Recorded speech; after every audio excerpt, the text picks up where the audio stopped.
नमस्कार. मी पुष्पक जोशी गुरुजी, राजेश्वरी आध्यात्मिक प्रतिष्ठान यातर्फे सर्वांना नवरात्रोत्सवाच्या हार्दिक शुभेच्छा. आज आपण नवरात्रोत्सवाच्या पर्वकाळावरती दशमहाविद्यांचं वर्णन बघणार आहोत.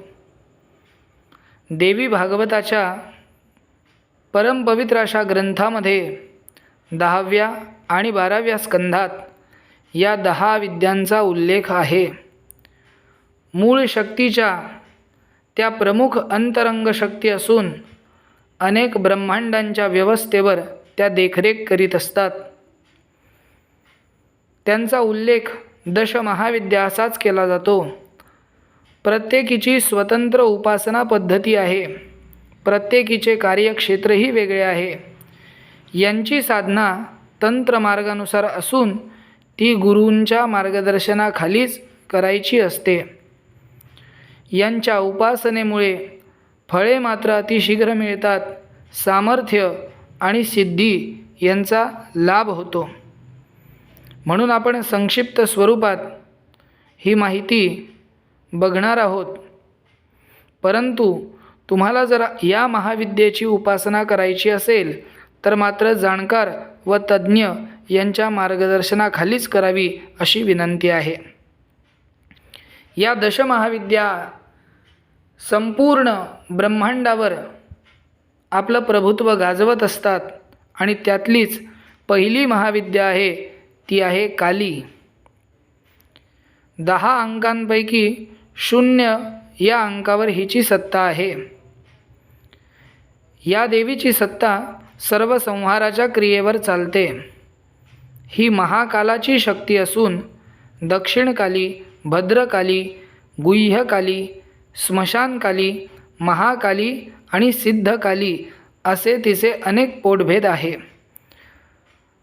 कृष्ण हा अवतार या काली या तत्वातनंच झालेला आहे. हिचे उपासक त्यातले काही प्रमुख साधक बंगालचे रामकृष्ण परमहंस व कवी कुलगुरू कालिदास हे होते. या देवीची जयंती अश्विन कृष्ण अष्टमी या तिथीला असते. कालीमाता आपल्या सर्वांना माहितीच आहे आणि ही संहाराच्या क्रियेवर चालते, म्हणजे विनाश संहार करणारी ही देवी आहे. प्रत्येकाला या सर्व गोष्टी वाटून दिल्यामुळे भगवती जरी एक असली परंतु ती भगवतीचे तत्व वेगळे आहे, कार्य वेगळे आहे. म्हणून सर्वात आधी काली देवीचं वर्णन बघितलं. दुसरी आहे तारा. ही दुसऱ्या क्रमांकाची महाविद्या आहे. ओंकाराचेच हे स्त्रीरूप आहे. ही सूर्याची प्रसवा शक्ती आहे. या देवीची सत्ता 1 या अंकावरती आहे. या देवीचे इतर नावंसुद्धा आहे. उग्रतारा, एकजटा, तारिणी असे पोटभेद आहेत. भगवान श्रीरामांचा अवतार या देवीच्या तत्वाचा आहे. या देवीचे उपासक वसिष्ठ मुनी होते. ही प्रलयाची आदिदेवता आहे. या देवीची जयंती चैत्र शुद्ध नवमीला असते. तिसरी आहे छिन्नमस्ता. ही तिसरी महाविद्या असून 4 या अंकावर हिची सत्ता चालते. तसेच ती महाप्रलयाची कारक आहे. हिला वज्रवैरोचनी, रेणुका, शबरी वगैरे आणखीही नावं आहेत. नरसिंह अवतार हा या तत्वाचा आहे आणि हिरण्यकश्यपूने याच देवीची उपासना केली होती. या देवीची जयंती वैशाख शुद्ध चतुर्दशीला असते. सृष्टीमध्ये नित्य चालणाऱ्या परिवर्तन क्रियेवर हिची सत्ता आहे आणि या देवीच्या उपासनेची प्रमुख वेळ ही मध्यरात्रीची आहे. म्हणजे बघा, आपल्या या पृथ्वी तलावरती आजपर्यंत अनेक परिवर्तनं झालेले आहेत. नर्मदा पुराण जर आपण बघितलं तर त्या नर्मदा पुराणामध्ये मार्कंडेय ऋषींनी अनेक ब्रह्मदेव पाहिल्याचा उल्लेख केलेला आहे. त्याचप्रमाणे अनेक प्रलय पाहिल्याचा उल्लेख केलेला आहे. त्याच पद्धतीने ही छिन्नमस्ता देवी सृष्टीमध्ये नित्य चालणाऱ्या परिवर्तन प्रक्रियेवर हिची सत्ता असते. चौथी देवी म्हणजे षोडशी, हिला त्रिपुर सुंदरीसुद्धा म्हटलं जातं. ही चौथी महाविद्या आहे. अत्यंत दयाळू असून हिच्यापेक्षा सौंदर्यवती विश्वात कोणीच नाही. अतिशय सुंदर अशी देवी आहे, म्हणून हिला त्रिपुर सुंदरी, बाला, ललिता, राजराजेश्वरी, श्रीविद्या अशी इतर नावे आहेत. 2 या अंकावर हिची सत्ता चालते आणि परशुराम अवतार हा या तत्वाचा आहे. हिचे मुख्य उपासक दत्तात्रय देवता, मनु, चंद्र, कुबेर, अगस्ती मुनी व लोपामुद्रा, मदन, अग्नी, इंद्र, सूर्य, कार्तिक स्वामी, शिव, दुर्वास मुनी वगैरे या सर्वांनी या त्रिपुर सुंदरीची उपासना केलेली आहे. हिची जयंती मार्गशीर्ष पौर्णिमेला असते. 5व्या क्रमांकाची महाविद्या आहे भुवनेश्वरी. 7 कोटी महामंत्र देवता या भुवनेश्वरीला भसतात. 10 ही तत्वे या देवीमध्ये समाविष्ट आहेत. अव्यक्तातून व्यक्त व पुन्हा व्यक्तातून अव्यक्त अशा प्रवासाची ही कारक आहे. त्रैलोक्याचे वैभवही ही देते. हिचा अवतार वामन आणि उपासक बळीराजा होता. म्हणजे बलिराजाने या भुवनेश्वरी देवीची उपासना केली आहे आणि भुवनेश्वरी या तत्वातनं वामन नारायणांचा अवतार झालेला आहे. या देवीचे इतर नावं अशी आहेत: महामाया, माहेश्वरी, हिंगळा, वाणी, सर्वमंगला, ज्वाला व नारायणी. या भगवतीचं 3 या अंकावरती सत्ता आहे आणि भुवनेश्वरी देवीची जयंती भाद्रपद शुद्ध द्वादशी तिथीला असते. 6वी महाविद्या म्हणजे त्रिपुर भैरवी. हिला भैरवी, बाला, अंबिका, चैतन्य भैरवी, संपत्प्रदा भैरवी, षटकुटा भैरवी, नित्या भैरवी ह्या नावाने सुद्धा संबोधले जाते. 5 या क्रमांकावर या देवीचं प्रभुत्व आहे. सृष्टीतील नित्य परिवर्तनाची क्रिया ही सुद्धा या देवीमुळे चालत असते.